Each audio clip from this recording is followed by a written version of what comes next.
शहीदों की चिताओं पर लगेंगे हर बरस मेले,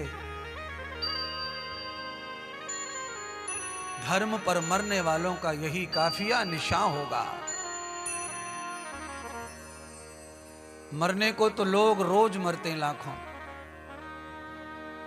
पर कभी कभी कोई ऐसा भी मरता है जिसके मर जाने से सब खाली खाली लगता है। तो आज की कथा का सारांश है, समापन है कथा का। तो आपको अगली कथा तक का सूत्र दे रहा हूं कि मरना है तो ऐसे मरो जिससे मर जाने का गम दुनिया को हो, मर जाने के बाद दुनिया को खुशी हो, ऐसा मत मरो।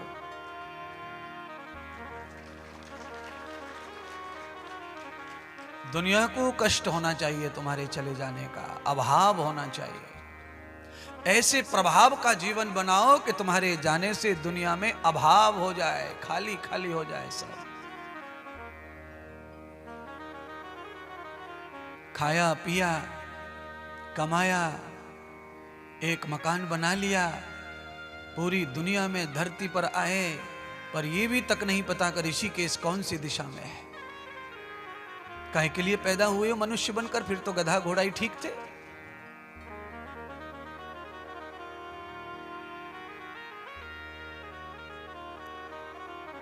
गधे को नहाने की फिक्र नहीं है, गधे को ब्रश करने की फिक्र नहीं है, गधे को कपड़े पहनने की फिक्र नहीं है। वो नंगा घूम रहा है, कहां बाथरूम कर रहा है, कहां पर गोबर कर रहा है, उसे कोई तकलीफ नहीं है। ना उसे शर्म हया की फिक्र है, और ना उसे एसी की चिंता है, ना उसे ठंड और गर्मी की चिंता है।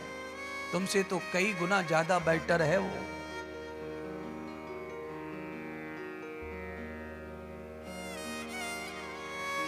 और कम से कम वो किसी की बात मानता है, अपने मालिक के इशारे पर चलता है, उसका काम करता है, और मालिक से फिर भी कहता नहीं कि मुझे अच्छी घास खिलाओ, जो डाल दिया उसे खाकर सो जाता है। आपको ऐसा होगा? आप तो चॉइस से खाना खाते घर में भी। मम्मी आज तो ये मन कर रहा है, मम्मी आज तो ये बना ले, बीवी आज तो ये बना ले, पत्नी आज तो इसका मन कर रहा है, आज तो त्योहार है, आज तो पड़वा है, आज तो गुड़ी उबड़ेगी, आज तो पूर्ण पूरी ठोक दे।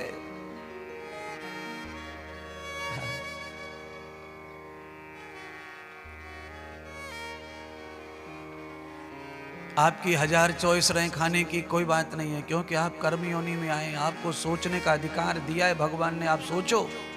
पर केवल खाने पीने की चॉइस, खाली कमाने और भोगने की चॉइस नहीं चाहिए। आखिरी शब्द यह है आज के व्याख्यान का कि आपके मरण पर लोगों को दुख होना चाहिए।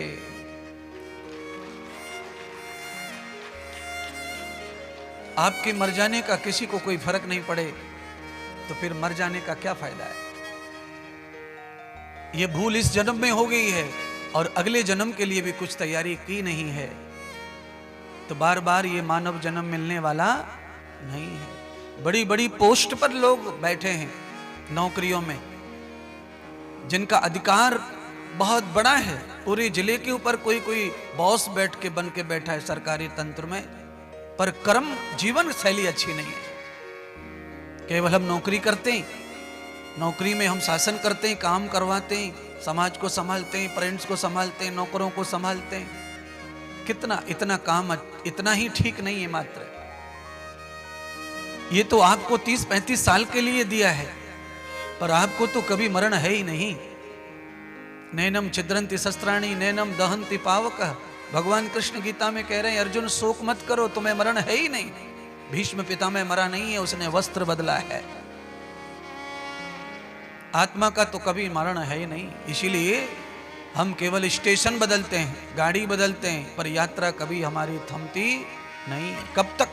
जब तक मुक्ति नहीं मिलेगी, मोक्ष नहीं मिलेगा, तब तक मर मर के जन्म लेना है। और जन्म लेना और मरना, कपड़ा बदलना है, गाड़ी बदलना है, स्टेशन बदलना है, और कुछ बढ़ती नहीं है ये, और कुछ अलग नहीं है ये।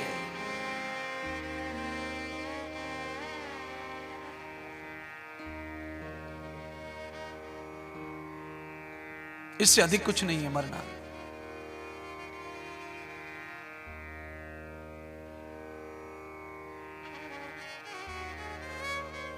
भगवान 9 साल की उम्र में क्या लीला कर रहे हैं, क्या बताना चाहते हैं मनुष्य को? भगवान ये बताना चाहते हैं कि प्राणों पर खेल करके समाज की रक्षा करनी चाहिए, धर्म की रक्षा करनी चाहिए, अपने परिवार की, मान मर्यादा की, अपने राष्ट्र की, अपनी संस्कृति की और अपने भोजन और भजन की रक्षा करनी चाहिए, चाहे प्राण चले जाएं रक्षा करते करते। वह भगवान ने किया। भगवान ऐसे विषयर काले सांप के बिना डर के कूद पड़े थे जल में। इसीलिए भगवान की पूजा हो रही है वृंदावन में, क्योंकि वृंदावन में और भी बहुत सारे नर नारी थे, बड़े बड़े ऋषि मुनि थे, सब दुखी थे काले सांप से, पर किसी ने भी उसको मारने की, पकड़ने की हिम्मत नहीं जुटाई। इसीलिए और कोई वृंदावन में प्रसिद्ध नहीं हुआ, केवल ये बालक प्रसिद्ध हुआ, जिसकी वजह से वृंदावन आज पूजा जा रहा है। तो मैं चाहता हूं अपने बालकों को ये गीदड़ों के साथ खेलना मत सिखाओ, शेरों के साथ खेलना सिखाओ।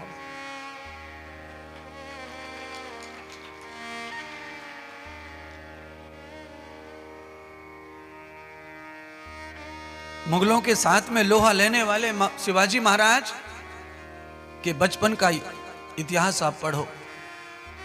अगर आप शिवाजी महाराज के बचपन का इतिहास पढ़ेंगे तो जीजाबाई उनको क्या सिखाती है वो सिखाना है।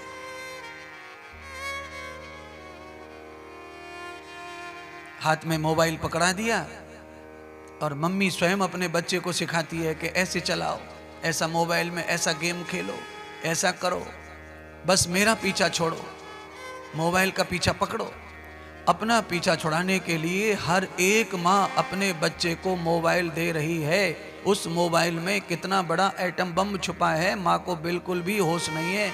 माँ उस बात को भूली हुई है कि ये गेम नहीं, ये जीवन का गेम है, ये पूरे जीवन में गेम कर देगा।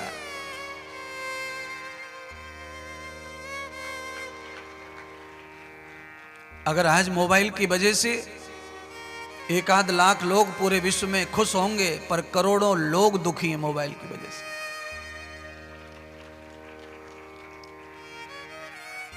जितने भी फांसी खाकर, जहर खाकर लटक के मर रहे हैं, उसमें 70% मोबाइल का कांड है। इसीलिए बच्चों को चाहिए कि आपको बच्चों को मोबाइल का ज्ञान देना है, विज्ञान देना है, आपको आधुनिक मॉडर्न ज्ञान देना है, सब दीजिए, पर आप अपने बच्चे का बेस अच्छा कीजिए, उसकी नींव अच्छी कीजिए। आपकी नौकरी, आपका बंगला, ये सब उसके कोई काम नहीं आएगा। बंगले का मतलब क्या है? बंगले का मतलब है सोना, खाना, हगना, मूतना, नहाना, बस, और कुछ नहीं। इसके अलावा बंगले का कोई महत्व नहीं है जीवन में।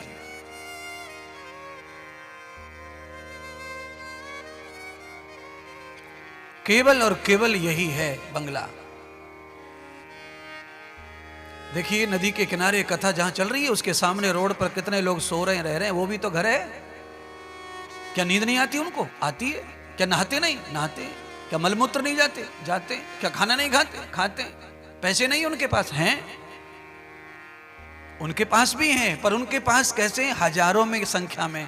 तुम्हारे पास लाखों और करोड़ों में है, बस इतना ही फर्क है।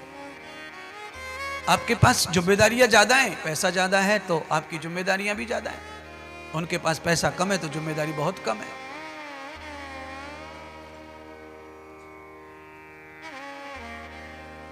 पर केवल गाड़ी घोड़ा बंगला हमारे लिए आवश्यक है ना, हमारे लिए मरने के बाद हमें पुनः जन्म लेना है, यह भी चिंता करना जरूरी है। ये चिंता है। आपके लिए गाड़ी बहुत बड़ी होनी चाहिए, बंगला होना चाहिए, मैं इसका पूरा सपोर्ट करूंगा। ये सब, ये सुख है संसार के, आपके पास होने चाहिए, और ये जरूरतें होनी चाहिए, सुविधाएं होनी चाहिए। अगर रेलगाड़ी ना होती, हवाई जहाज ना होते तो ये सब, हम सब कहाँ आते? यहाँ महाराष्ट्र में कैसे आते? कार ना होती तो हम कैसे पहुंचते? अब कथा करने आना है, मथुरा से संगीत वालों को बुलाना है, तो 1 महीने पहले चलना पड़ेगा इनको पापा पई में। अब 1 महीने में एक कथा करेंगे तो इनके बीवी बच्चे जहर खा खा के मरेंगे। इसीलिए तो गाड़ी तो होना चाहिए, कार तो होनी चाहिए, रेलगाड़ी तो होनी चाहिए, हवाई जहाज तो होना चाहिए। अब मुझे कथा करने जाना न्यूजीलैंड, अब हवाई जहाज बंद हो जाए तो मुझे यहीं पे फोटो खींच के न्यूजीलैंड को लगाना पड़ेगा पोस्टर पे और यहीं कथा करनी पड़ेगी।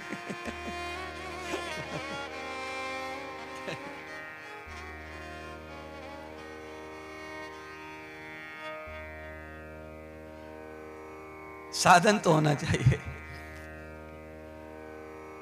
पर साधन कैसा होना चाहिए? तो भगवान वेद कहते हैं, भगवान वेद व्यास जी, तेन तक तेन भुंजी था मां गृधा कश्य शितनम। गाड़ी चाहिए, बंगला चाहिए, सब चाहिए, पर केवल वही हमारा उद्देश्य बन जाए तो जीवन नरक बन जाएगा। आप उससे भी ऊपर उठ के जियो।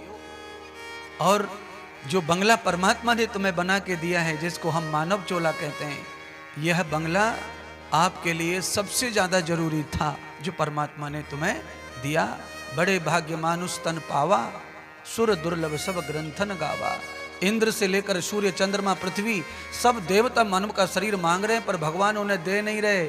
और तुम सब पापियों को भगवान ने मानव का शरीर दे दिया, इसका तुम सही फायदा नहीं उठा पा रहे। अब आप सोच रहे होंगे, महाराज एक तो हम कथा सुन रहे 7 दिन से लगातार आ रहे हैं और हमको ही गालियां दे रहा है।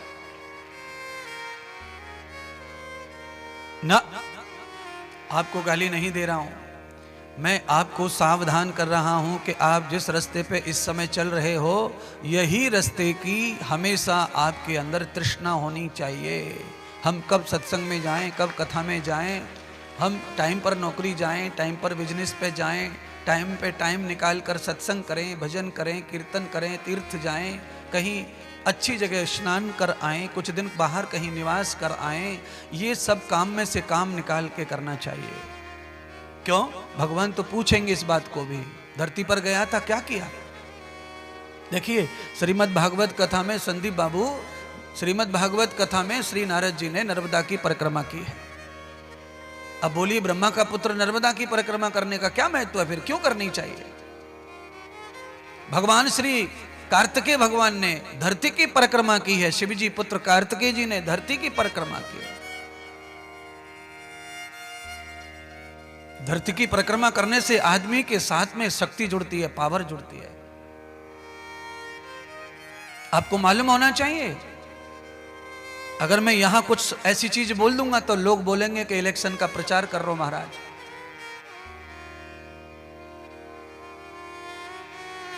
चालीस 45 सांसद आए थे, है परिक्रमा करी, पैदल यात्रा करी, 99 सांसद, डबल फायदा हो गया। ये फायदा बता रहा हूं मैं आपको, मैं प्रचार नहीं कर रहा किसी का, प्रवचन है। उदाहरण के लिए आपकी आंखों के सामने कुछ हो जाता है तो जल्दी समझ में आता है। इसीलिए ये तो हो गया अपने मतलब और स्वार्थ का सामाजिक कर्म हो गया, इसको छोड़ दीजिए। पर मैं ये कह रहा हूं कि धरती की परिक्रमा पैदल या गाड़ियों घोड़ों से कैसे भी आप जरूर करने की प्रयत्न करो। धरती का दर्शन करने से आपके बहुत सारे दुख दर्द ईड़ा पीड़ा दूर होती हैं, बहुत सारे बॉडी में तत्व पैदा होते हैं। ऐसी ऐसी जगह, ऐसे ऐसे वन, ऐसी ऐसी जड़ी बूटियां मिलेंगी रास्ते में आपको कि उनके दर्शन, उनकी सुगंध मात्र से शरीर अच्छा हो सकता है, बड़ी बड़ी बीमारियां अच्छी हो सकती हैं। आया हुआ टेंशन, डिप्रेशन, मानसिक बीमारी आपकी कम हो सकती है जब आप बाहर निकलते हैं, जंगलों से गुजरते हैं, नदियों से गुजरते हैं, उनका इफेक्ट आपके ब्रेन पर पड़ता है, तब आपको स्वास्थ्य लाभ होता है, वैचारिक लाभ होता है। मैं केवल पाप और पुण्य से नहीं गिनता इन चीजों को, पर स्वास्थ्य लाभ से तो मैं बराबर गिनता हूं। ये तो स्वास्थ्य लाभ के लिए आवश्यक है। आप महाराष्ट्र में रहते हैं, आप जाके देखिए तो सही, केदारनाथ में 2-4 महीने वहां रह के तो देखो। ज्यादा तो कुछ नहीं जानता, पर हाँ आपका शुगर कम हो जाएगा, आपका बीपी चला जाएगा, आपका कोलेस्ट्रॉल खत्म हो जाएगा। केवल वहां की हवा और पानी, 2 ही चीज ऐसी हैं जो आपके बीपी, शुगर, कोलेस्ट्रॉल को जीरो कर सकती है, खत्म कर सकती है, नॉर्मल कर सकती है। दवा की जरूरत नहीं पड़ेगी। महाराष्ट्र में ऐसी कई जगह हैं जहां आप जाकर केवल निवास करो, हवा पानी सूर्य चंद्रमा से ही आपका शरीर अच्छा होता है, उसी से निर्माण हुआ है, उसी से ही अच्छा होगा। दवाइयां रोको, दवा दवा कर दवा दवा के रखेंगे बस, पर आपको उज्जवल नहीं करेंगे, निर्मल नहीं करेंगे। उज्जवल और निर्मल होने के लिए आपको चाहिए कि आप प्रकृति का साथ दें। आज मेरे परमात्मा श्री कृष्ण 9 साल की उम्र में ही बड़े बड़े जटाधारी महात्मा संतों ने उनकी पूजा कर दी, और पूजा के पीछे रीजन क्या है? रीजन है उनका सत्कर्म, शुभ कर्म। भैया खो खो मत खेले यहाँ पे, ओ लाला, ओ भैया।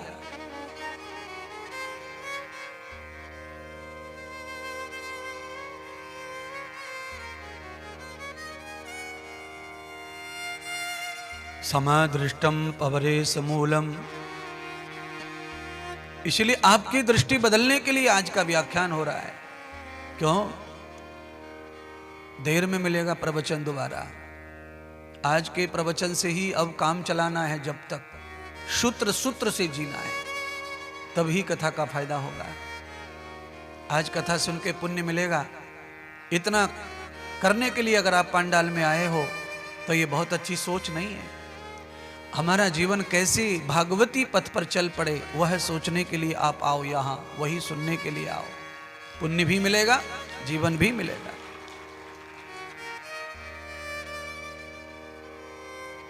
अब कथा को इस तरह सुनो। 9 साल का बालक कृष्ण वृंदावन का मुखिया बन गया, ठाकुर बन गया, मालिक बन गया। कैसे? बलिदान दिया, जान पर खेलकर वृंदावन की रक्षा की, गौओं की रक्षा की, धर्म की रक्षा की, और जल को, नदी को निर्मल किया। क्यों? ये नदियां संजीवनी है, संजीवनी। और इन नदियों को गंदा कर दिया तो जीवन समाप्त समझो तुम्हारा। जो कुछ है इन नदियों की वजह से है। आप खड़े हो तो नदियों की वजह से हो। अगर ये जल निर्मल नहीं रहा तो आपका जीवन भी निर्मल रहने वाला नहीं है। अच्छा नहीं लगता गोदावरी माता को देखकर?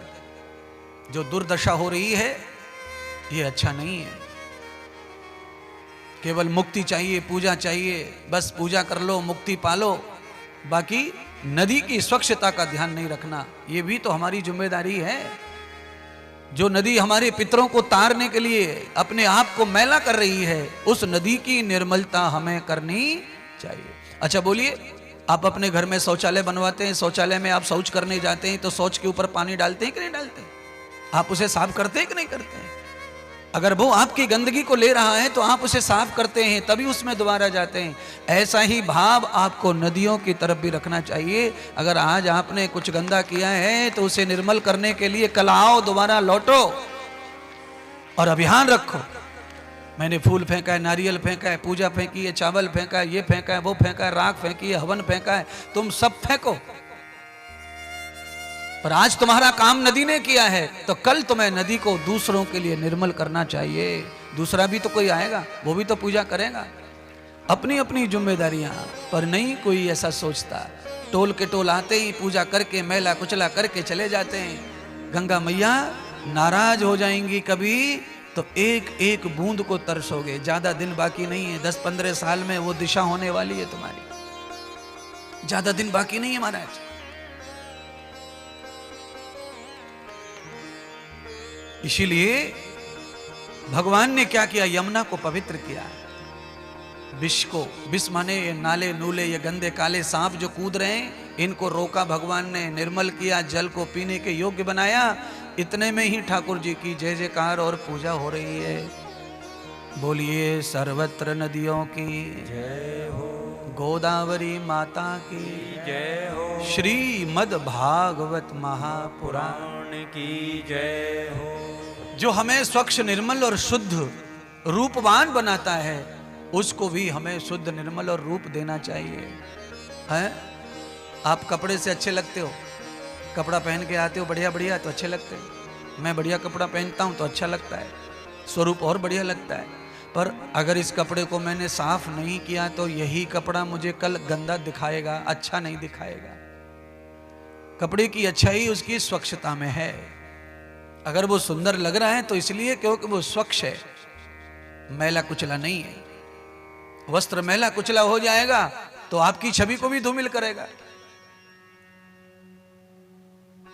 तो ये धरती, ये परंपराएं, ये नदियां, ये समाज मैला नहीं चाहिए। अगर हो जाए तो उसे स्वच्छ करने का आप ही प्रयोग करें और अपने परिवार से लेकर सर्वत्र स्वच्छता का धर्म निभाएं। इसीलिए जितने भी नर नारी आए पंडाल में और जो टीवी पर सुनेंगे कथा, वो सबसे प्रार्थना है कि घर में मांस अंडा मत लाइए, घर में दारू मत लाइए, घर में अंडा मत लाइए, कहीं बाजार में भी मत खाइए, गुटखा तम्बाकू मत खाइए। ये आपके पवित्र मन, पवित्र बुद्धि, पवित्र श्वास नली को, पवित्र अन्न नली को ये सब दूषित कर रहे हैं। और जब दूषित हो जाएगा तो फिर एक दिन आपको उसका परिणाम भी भोगना पड़ेगा। अब यहां पर एक दृष्टांत उदाहरण आता है, मुहावरा, चमत्कार को नमस्कार। आज भगवान ने चमत्कार किया तो सारा जगत, सारा ब्रज भगवान को नमस्कार करने के लिए दौड़ पड़ा। एक और मुहावरा, जंगल में मंगल। जिस वृंदावन में कोई जाता ही नहीं था, आज उस वृंदावन में भीड़ समा नहीं रही है। क्यों? चरण पड़े ठाकुर जी के, शुद्ध कर दिया, निर्मल कर दिया, भक्ति को प्रसन्न कर दिया, ज्ञान और वैराग्य को भी जीवित कर दिया। अब तो पूरा ब्रज दौड़ पड़ा वृंदावन में लाला के दर्शन करने के लिए। तावते दर्शनम तथा पदै गक्षामि मूलस्य व्याधिनाम।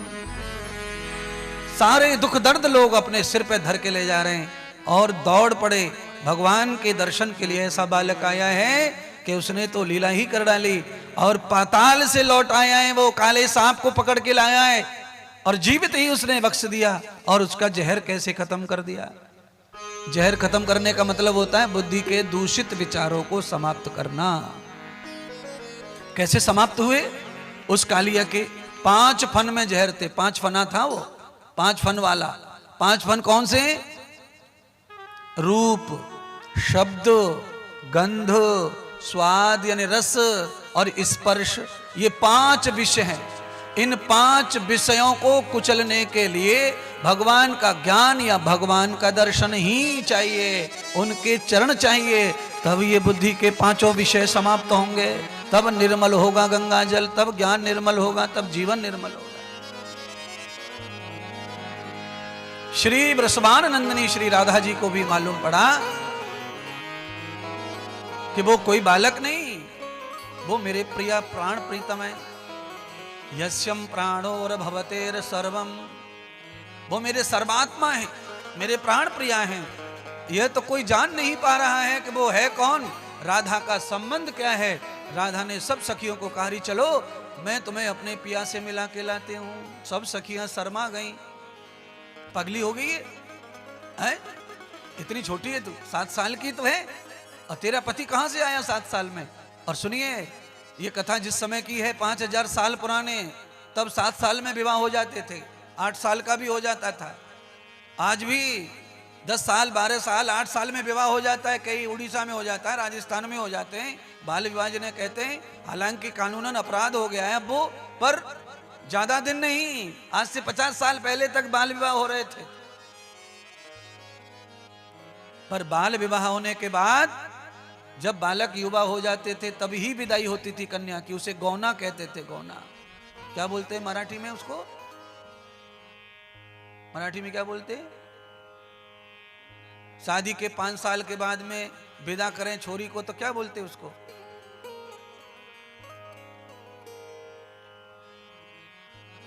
अरे ठीक है, तुम जो बोलते रहो, हम तो गौना ही बोलेंगे। राजस्थान में भी तो गौना ही बोलते हैं, क्या बोलते हैं? हाँ हाँ,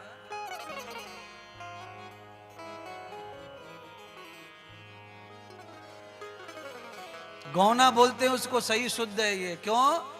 कन्या में जब गुण पैदा हो जाए ग्रस्त के, इसीलिए गुणवान कन्या को विदा करने को गौना कहते हैं। गुहेतो रब्दयान वेदम, जब तक उसमें लक्षण और गुण पैदा नहीं हुए तब तक उसे माता पिता पालते हैं, विवाह होने के बाद भी। और जब वो लायक हो जाती है तो पति के घर से भेज देते हैं। ऐसा नहीं है कि बाल विवाह करके उसे बाल ही भेज दिया ना, पहले बाल विवाह होते थे, उससे भी पहले ललना पलना विवाह होता था। ललना पलना विवाह गर्भमयी विवाह हो जाता था। विवाह का मतलब है वचन दे दिया, हमारी लड़की होगी, आपको लड़का होगा, तो हम दोनों आपस में विवाह करेंगे। आपको लड़की हो जाए, हमको लड़का हो जाएगा तो भी करेंगे। इस वचन से सृष्टि चली आ रही है। आज भगवती श्री जी वृंदावन की ओर चल पड़ी। सखियों को भी कहा, सखियां नहीं आई, का तू अकेली जा, हम नहीं जाएंगे, हमारे तो घरवाले मारेंगे पीटेंगे। कहाँ चली गई? और इस उम्र में तू कहाँ जा रही है अकेली अकेली, पति पति कर रही है? अरे कंस का शासन है, चारों ओर दुष्ट लोग हैं, रात्रि में ठग लेंगे। पर श्री राधा नहीं मानी। अरे छोड़ चली मैं संग की सहेली, अरे छोड़ चली मैं संग की सहेली, पिया मिलन को चली अकेली। हर कोई पागल कहो या भली, मुझे कोई रोके ना। कोई पागल कहो या भली, मुझे कोई रोके ना। चली श्याम की गली, मुझे कोई रोके ना। चली श्याम की गली, मुझे कोई रोके ना। मैं तो चली श्याम की गली, मुझे कोई रोके ना। मैं तो चली श्याम की गली, मुझे कोई रोके ना। मुझे कोई रोके ना, मुझे कोई रोके ना। मुझे कोई टोके ना, मुझे कोई टोके ना।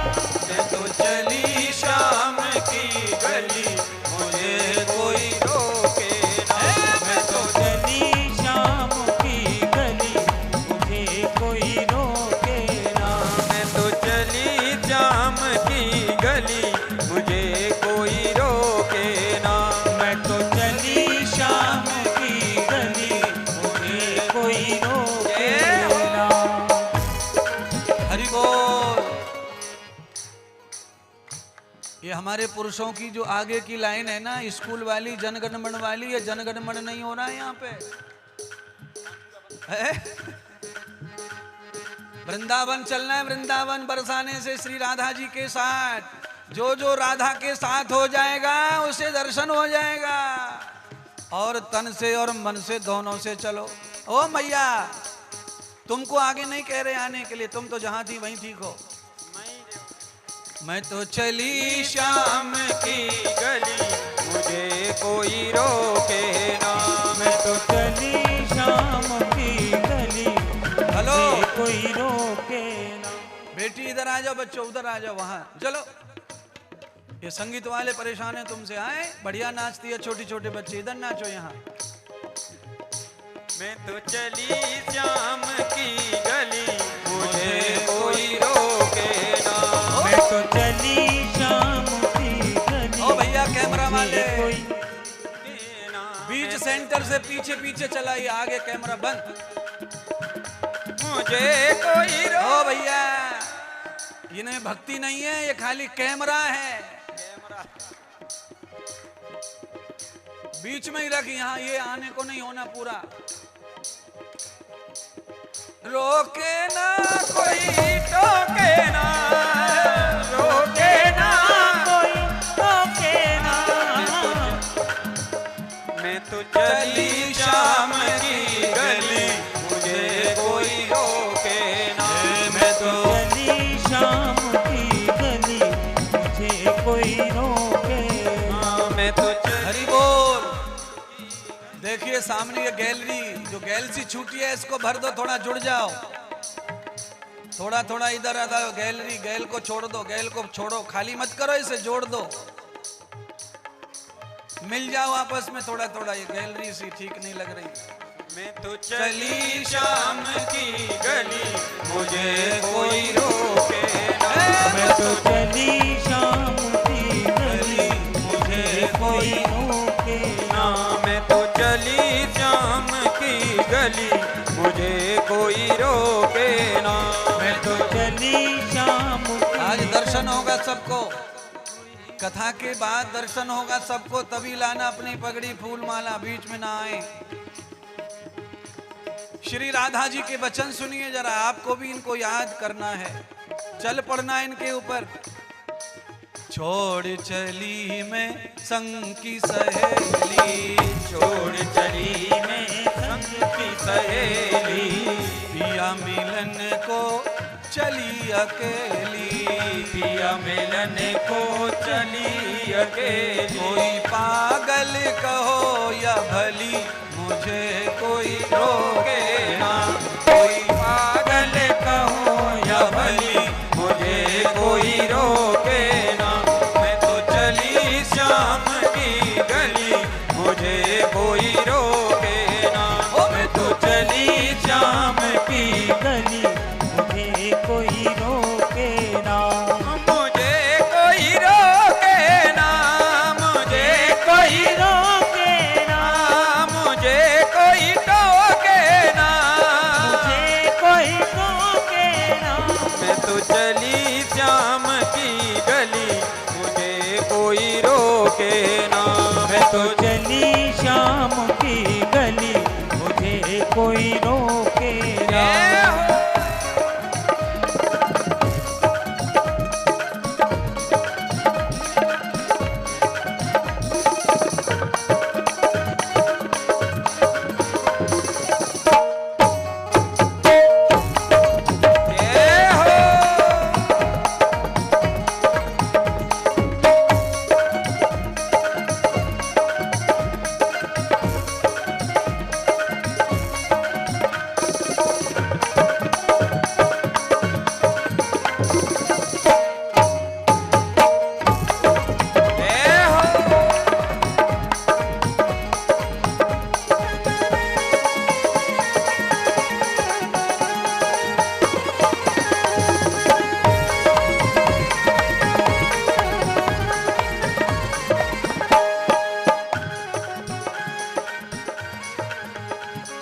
राधा जी ने और समझाया, हम क्यों जा रहे हैं ऐसे दीवाने बन करके रात्रि के अंधेरे में, क्यों डर नहीं रहे, क्यों? जीवन की परवाह नहीं है, जीवन की परवाह नहीं है। श्याम बिना कोई चाह नहीं है, श्याम बिना कोई चाह नहीं है।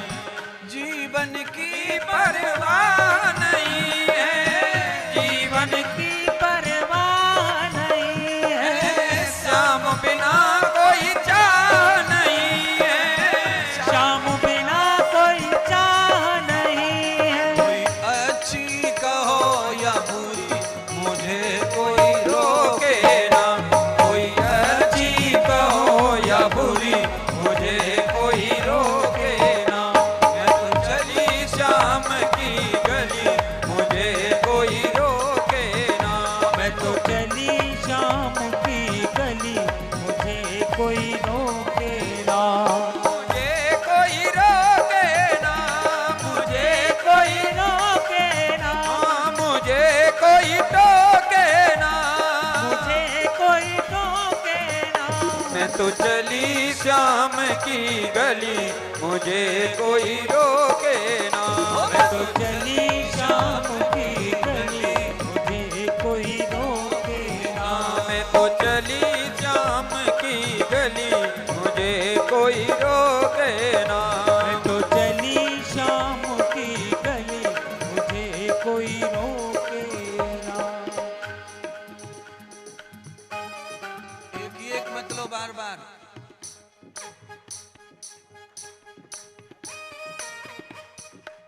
बदल बदल के जनता बेचारी सब आई है, सबकी मौसी बैठी है टीवी पे, वो बोलेंगे हमारी तो हैं? हैं?